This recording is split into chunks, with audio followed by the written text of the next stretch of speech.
네, 오늘 우리에게 주시는 하나님 말씀 보겠습니다. 베드로전서 1장 13절부터 17절에 있는 말씀을 우리 한 절씩 교독하도록 하겠습니다. 베드로전서 1장 13절부터 17절에 있는 말씀입니다. 네, 신약 377쪽에 있습니다.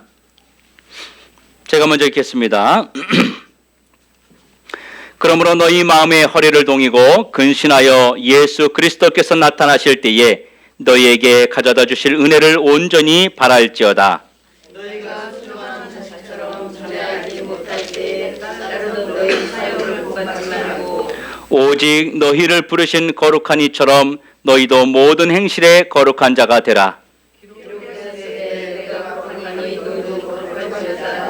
다 같이 외모로 보지 않고 각 사람의 행위대로 심판하시는 이를 너희가 아버지라 부른즉 너희가 나그네로 있을 때를 두려움으로 지내라. 아멘. 어느 아가씨가 주일날 예배 시간에 늦었습니다. 11시 예배 늦어가지고 집에서 대충 이렇게 옷을 입고 몸을 가꾼 다음에 교회로 막 달려가다가 그만 교회 가까이 와서 탁 넘어졌습니다. 그래서 이 아가씨가 뭐라고 말을 했는지 아십니까?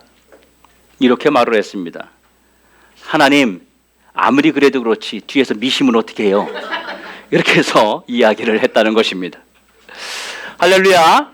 오늘 이 자리에 오신 여러분들 참 잘 오셨습니다. 우리 옆에 계신 분하고 인사 한번 하는데요. 오늘은 미인 대칭으로 인사하겠습니다. 자, 그러면 미소를 먼저 짓는 겁니다. 제가 이제 말씀드렸죠? 미소 짓는 겁니다. 자, 미소를 지으세요. 그리고 인사하는 겁니다. 안녕하세요. 또 오늘 참 잘 오셨습니다. 인사합니다. 그리고 대화하는 겁니다. 오늘 은혜 받읍시다. 그리고 칭찬하는 거예요. 집사님 오늘 거룩해 보이십니다. 네, 이게 미인 대칭입니다. 미소를 짓고 인사하고 대화하고 칭찬해 주는 거예요. 미인 대칭을 우리 교회에서 늘 우리 성도들을 만날 때마다 그렇게 해야 됩니다. 여러분, 우리 주변의 사람들을 만나 보면요, 만나서 이야기를 하다 보면 이 낙심한 사람들을 자주 만나게 됩니다. 예전에는 교회에서 직분이 모였다, 내가 언제까지 교회를 다녔다, 뭐 이런 이야기 등등을 우리가 만나는 사람과 대화하다 보면 참 많이 듣게 되는 것입니다. 그런데 왜 이들은 신앙생활을 계속해서 지속하지 못하고 누군가의 갈등과 상처 등 어쨌든 총체적으로 시험에 들어서 이렇게 주저앉아 있는 것입니다. 오늘 읽은 본문에 당시의 교인들은 정말로 힘든 신앙생활을 하고 있었습니다. 외부적으로는 복음의 핍박을 받고 있었던 것입니다. 외부로부터 오는 그 핍박, 그것이 굉장히 힘들었던 것입니다.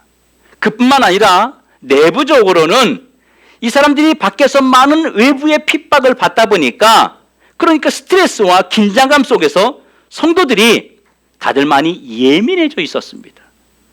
그래서 성도들이 신앙생활하는 것이 행복하지 못하고 늘 긴장감 속에서 그렇게 신앙생활을 하다 보니까 참다운 신앙생활의 행복을 이들이 맛보지 못했던 것입니다. 이런 상황에서 베드로가 이들에게 한 가지 주문을 하게 됩니다. 오늘 보면 13절에 보면 이렇게 말합니다. 그러므로 너희 마음의 허리를 동이고 근신하여 예수 그리스도께서 나타나실 때에 너희에게 가져다 주실 은혜를 온전히 바랄지어다. 베드로는 지금 힘겹게 지금의 신앙을 유지하고 있던 당신의 신앙인들을 향해서 마음의 허리를 동이고 근신해서 그리스도께서 나타나실 때까지 하나님이 주실 은혜를 온전히 바라보며 살아가라고 그렇게 당부하고 있습니다.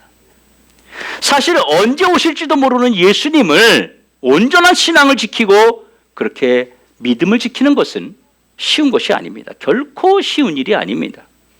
그뿐 아니라 신앙 유지를 위해서 아주 힘들게 그렇게 살아가고 있는 성도들 향해서 베드로는 이보다 더 강력한 요구를 한 번 더 하고 있습니다. 그 요구의 정도가 얼마나 심하냐 하면 이렇게 말하고 있습니다. 본문 15절 16절에 오직 너희를 부르신 거룩한 이처럼 너희도 모든 행실에 거룩한 자가 되라. 기록되었으되 내가 거룩하니 너희도 거룩할지어다 하셨느니라. 하나님처럼 거룩해지라고 하는 것이에요. 베드로의 이런 그 신앙적 권고가 당시 그리스도인들에게는 정말로 힘든 설교로 받아들여질 수밖에 없는 것입니다. 왜냐하면 지금 현재 그들의 현실적인 상황에서도 신앙을 지킨다고 하는 것이 너무나 버겁습니다.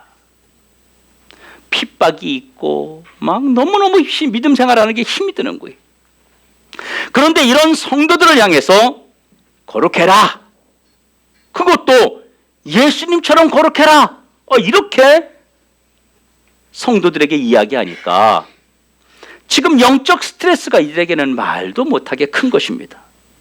좀 더 노골적으로 말하면 우리 보고 더 이상 어쩌란 말이냐. 우리 보고 더 이상 어떻게 하란 말입니까? 그리고 성도들이 나름대로 우리가 지금 최선을 다해서 신앙생활을 하고 있는데 그런데 이렇게까지 힘들게 하면 차라리 신앙생활하는 게 너무 힘들어서 못하겠습니다. 어떤 면에서는 너희들 거룩하게 살아라. 이 말이 성도들에게는 불편을 자아내고 그리고 불만을 끌어내는 빌미가 될 수 있었습니다. 우리가 어떻게 예수님처럼 거룩하게 살 수 있겠습니까? 현재 신앙을 지키는 것도 버거운데 당시 성도들에게 예수님처럼 살라는 요구는 너무 힘든 요구가 아닐 수 없는 것입니다. 그것도 모든 행실에서 거룩한 자가 되라. 이런 요구는 차라리 아무것도 하지 말라는 말과 같은 거 아니겠습니까? 여러분에게 예수님처럼 거룩하게 사세요. 그러면 여러분 네 그럴 수 있겠어요? 아유 그렇게 못 살아요. 이렇게 생각하지 않겠습니까? 아니 나보고 그렇게 어떻게 살으라는 거예요. 그렇게 살 것 같으면 신앙생활 못하지. 그 스트레스 받고 힘들어서 어떻게 믿음 생활해요?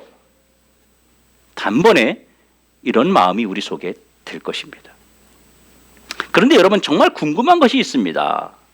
그게 뭐냐면 정말 우리가 노력하면 예수님처럼 거룩한 자가 될 수 있느냐 하는 것입니다.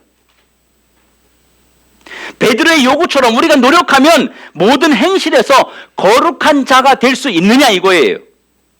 가능할까요? 그리고 여러분은 예수님처럼 거룩한 자로 살아가고 있습니까?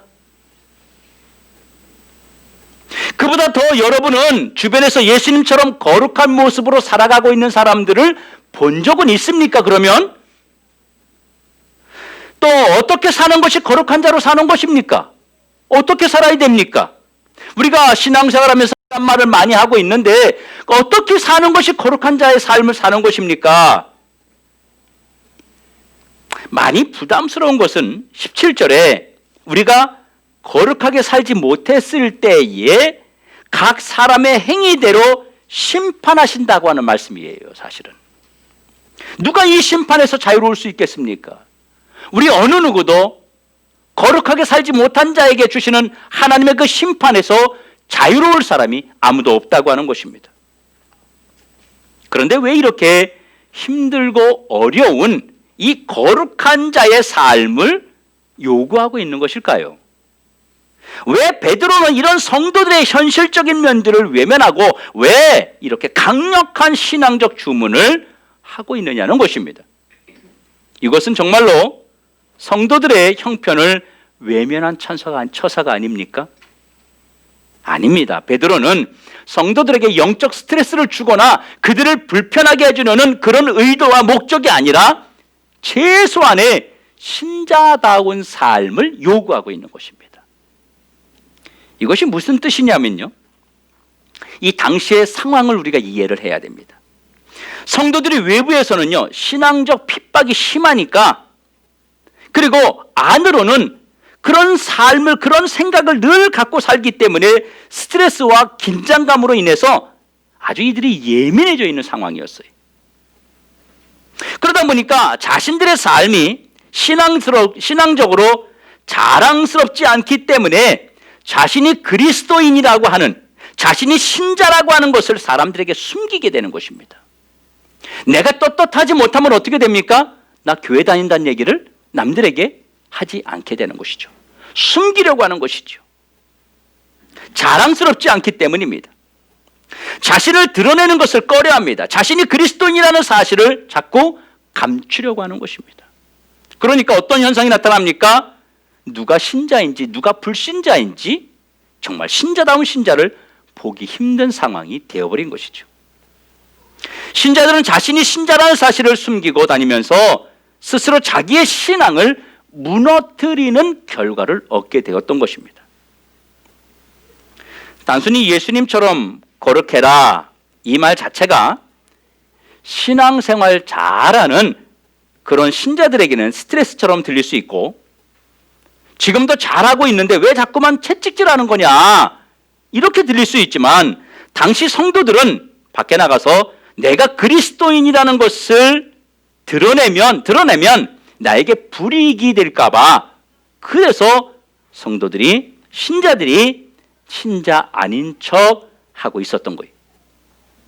평소에 신자가 아닌 척 하고 살다가 주일날 교회에 와서 하나님 앞에 예배 드릴 때에도 신자 아닌 것처럼 살던, 주중에 그렇게 살던 것이 습관이 되어서 교회에 와서도 신자인지 신자 아닌지 구분이 안 되는 삶을 이들은 지속하게 되었던 것입니다.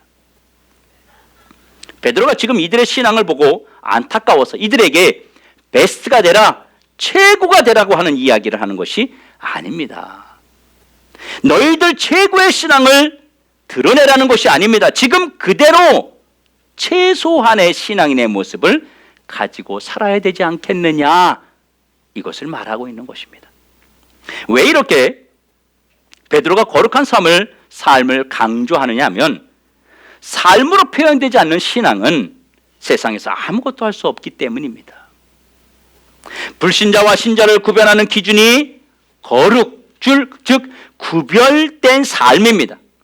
예수님께서 당시의 백성들을 구분하시는 기준도 바로 이 거룩과 구별된 삶이었습니다.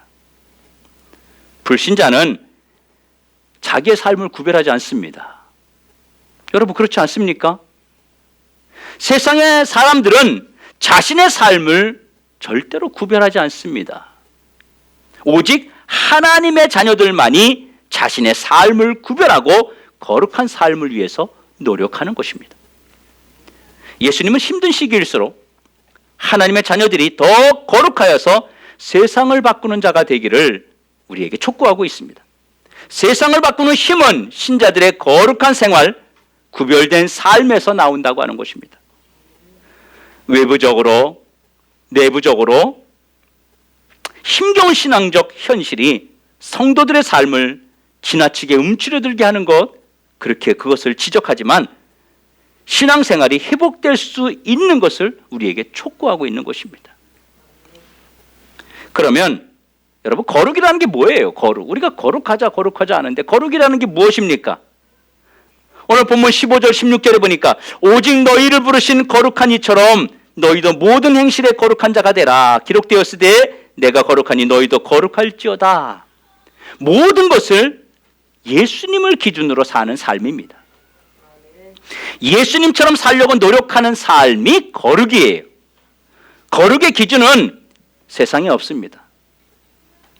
세상에 아무리 좋은 신앙서적을 읽어도, 여러분이 아무리 은혜가 되는 설교를 들었어도 그것은 거룩의 기준이 될 수 없습니다.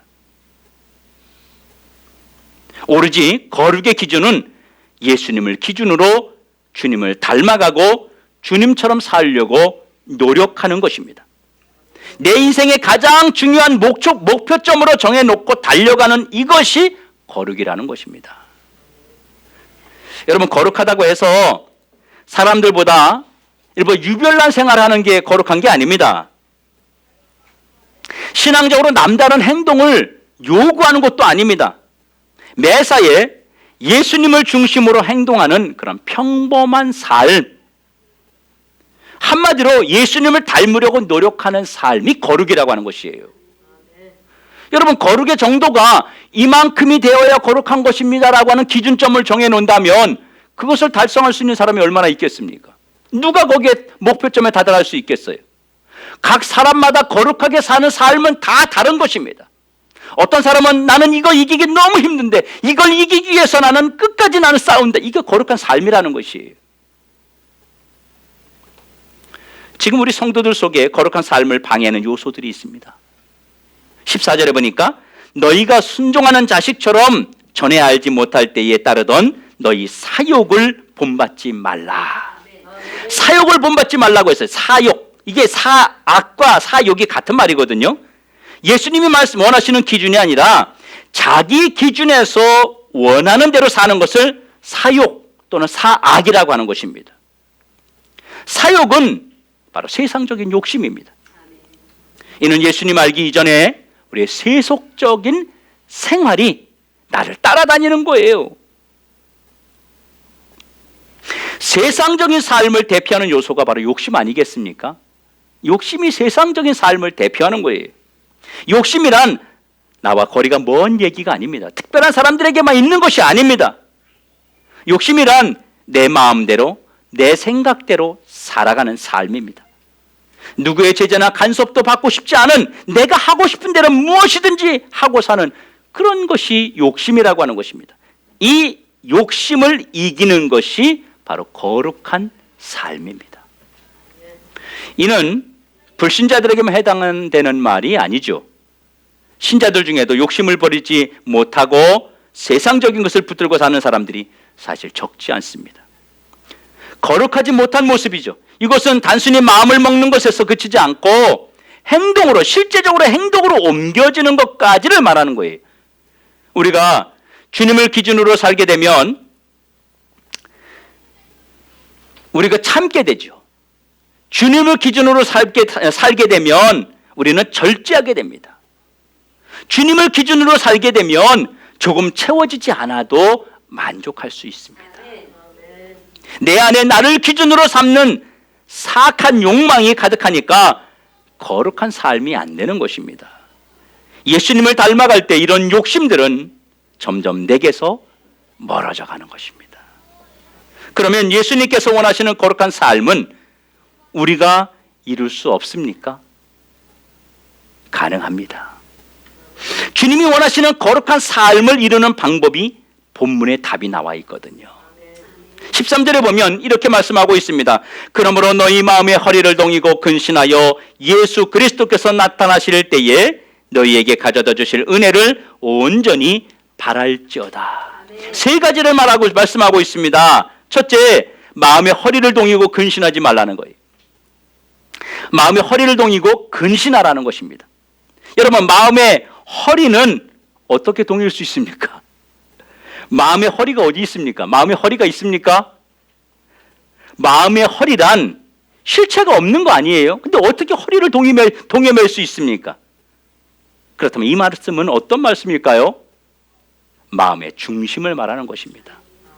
신앙의 중심을 바로잡고 흔들리지 말라는 것입니다. 조금 힘들다고 해서, 조금 핍박이 온다고 해서, 조금 누군가 강력한 간섭을 한다고 해서 우리의 신앙을 흔들리지 말라는 것입니다. 두 번째는 그리스도께서 오실 때에 기다리는 자로 살아야 합니다. 이 말은 오늘 주님이 오신다면 어떤 예비된 신앙인으로서 살라는 것입니다. 주님이 오실 그때에, 주님 앞에 서야 할 그때에 지금 만약에 주님이 오신다면 이런 시각을 가지고 우리가 살아야 된다고 하는 것이죠. 내가 주님의 시각으로 볼 때 이렇게 살아도 되는가? 이런 시각이 나를 거룩한 삶으로 이끌어가는 에너지가 된다는 것입니다. 예수님은 당신이 오실 때와 장소를 우리에게 알려주지 않았습니다. 이는 우리가 매일매일 예수님을 기다리는 자처럼 살라는 경고의 메시지인 것입니다. 예수님을 맞아야 할 신부된 우리가 함부로 설 수 없는 것을 말하는 것이죠.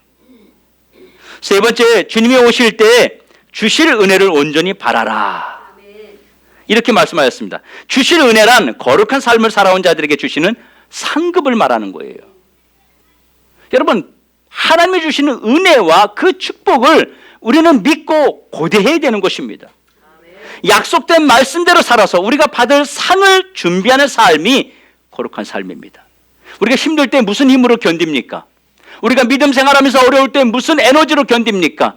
주님이 우리와 함께 하시고 우리에게 주실 그 상을 바라보며 우리가 견디고 이겨내가지 않습니까? 그 상을 바라라는 것입니다.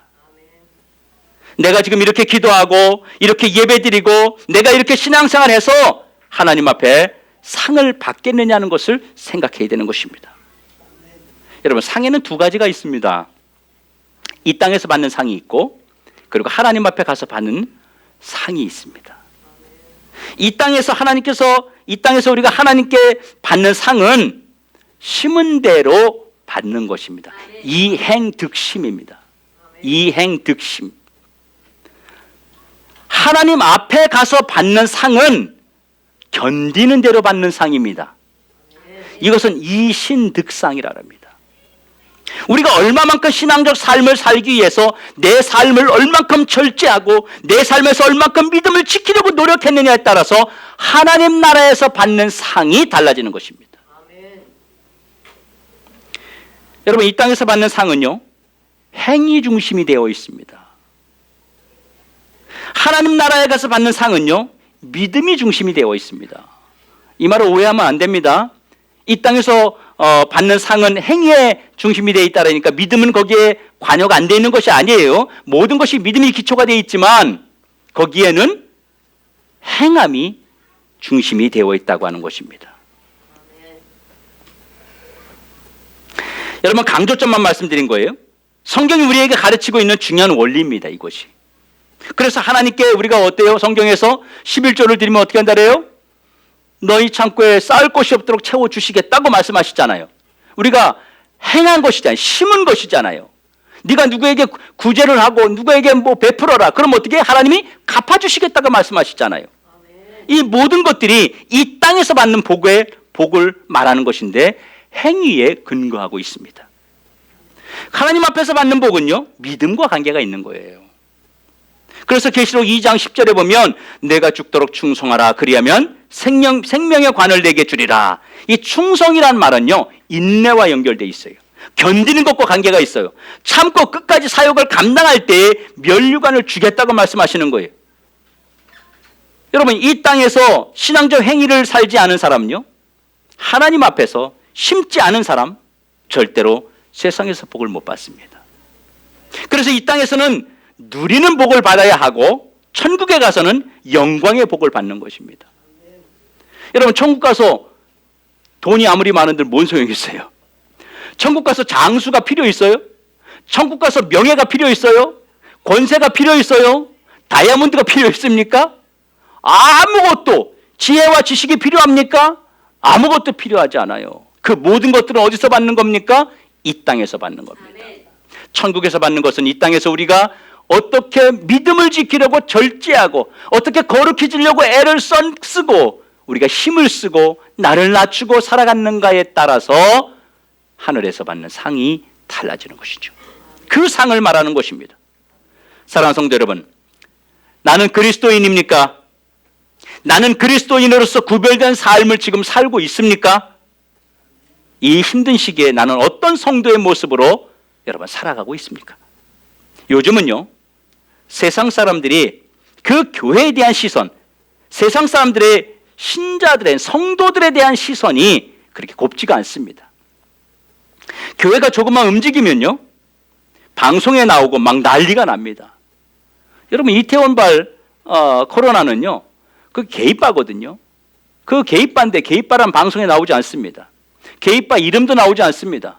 익명으로 뭘 한다 그래서 그들을 보호한다 그래서 아무것도 그들에 대해서 밝히지 않습니다. 그런데 교회는 어때요? 뭐 하나만 나오면 교회 안에까지 나와서 다 찍어가고 다 방송하고 어느 교회며 뭐며 다 내보냅니다. 이런 상황에서 여러분, 나는 어떤 신앙인입니까? 나의 모습을 세상 사람들이나 내 자신이 나를 비추어 볼 때 과연 나는 어떤 신자입니까? 정말 신자가 맞습니까? 신자는 다른 것이 아닙니다. 세상 사람과 다른 사람이 신자입니다. 또 세상 사람과 사는 방법이 다른 것이 신자입니다. 이것이 바로 거룩이라고 하는 거예요. 거룩은 뭐 엄청난 게 아닙니다. 세상 사람들은 자기 멋대로 사는 것이고 우리는 예수님의 말씀대로 사는 것입니다. 그게 거룩이에요. 세상 사람들은 자기의 욕심대로 사는 것이고 신자는 내 욕심을 죽이며 사는 것입니다. 여러분, 거룩한 삶, 즉 구별된 삶은 현재와 그런 내세에 성공적 삶을 이끄는 과정입니다. 과정. 내가 생활하면서 목적지인 천국을 향해서 달려가는 과정입니다.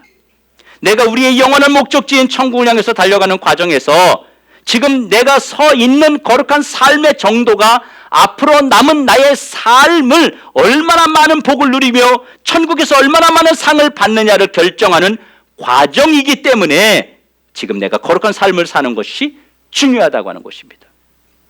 지금까지 지나온 것은 말고 지금부터의 내 삶이 앞으로의 하나님으로부터 받는 모든 복과 하나님이 주시는 모든 은혜를 결정하는 삶의 시작점에 여러분이 있다고 하는 것입니다.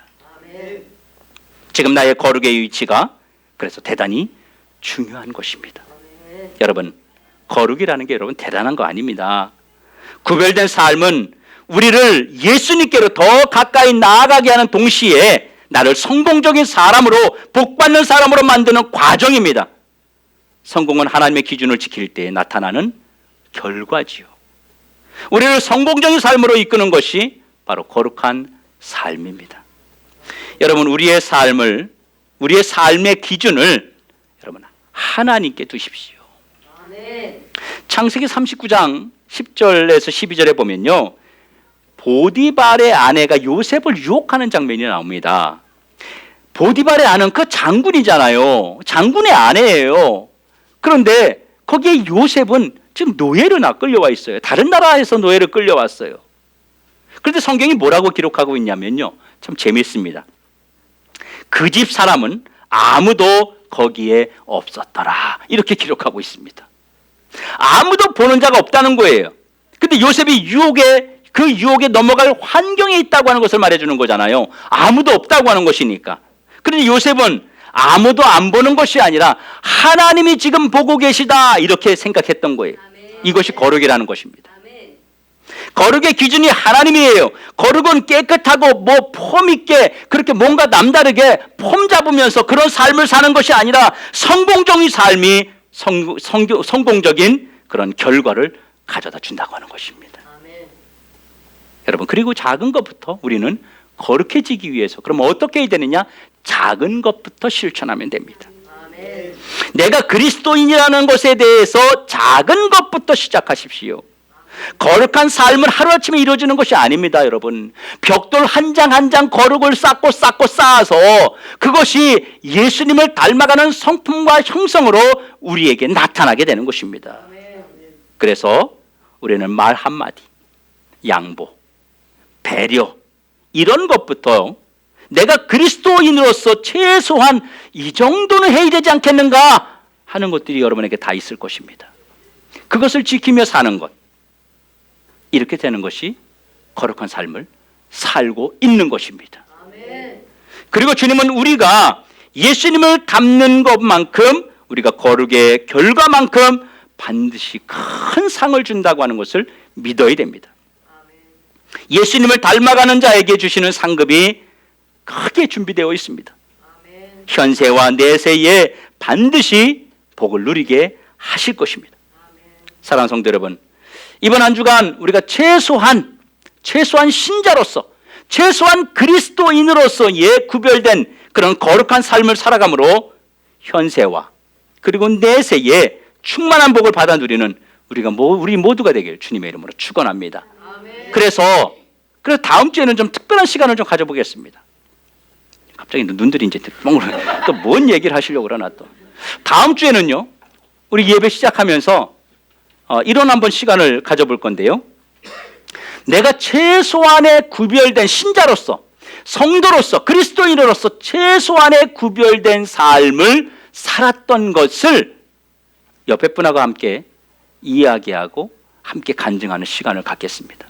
그것을 했더니 나에게 어떤 마음이었고, 나에게 삶에 어떤 변화가 나타났고, 내가 이것을 행하기 위해서 얼마나 힘이 들었고, 이런 것들을 함께 나누는 시간을 다음 주 예배 시간에 한번 갖도록 그렇게 하겠습니다. 머릿속에 이제 막 그럼 누구 옆에 앉아야 되나, 누구 옆에 막 이런 생각도 하고 뭘 해야 되지, 이런 이제 고민하는데, 여러분 이것 때문이라도 한 주간 여러분이 중간중간에 이게 생각이 날 겁니다. 그래서 맞아, 이거라도 좀 해야 되겠다. 이런 것들이 여러분 삶에서 변화의 또는 은혜의 체험의 시간들이 될 것입니다. 우리 모두가 이런 것들을 크게 경험하고 체험해서 신자다운 거룩의 삶이 우리에게 있어지길 주의 이름으로 축원합니다. 기도하겠습니다. 사랑의 아버지 하나님, 감사합니다. 거룩한 자가 되기 위해서, 최소한의 거룩의 삶을 추구하기 위해서 힘쓰고 애쓰는 우리 모든 성도가 되게 하여 주옵소서. 그럴 때에 이 땅에서뿐만 아니라 하나님 나라에서도 받는 상이 많아지는 우리 모두가 되게 하시고, 그 상을 바라보며 힘있게 나아가는 우리 더드림의 모든 성도들 되도록 은혜 베풀어 주시옵소서. 예수님의 이름으로 기도하옵나이다. 아멘.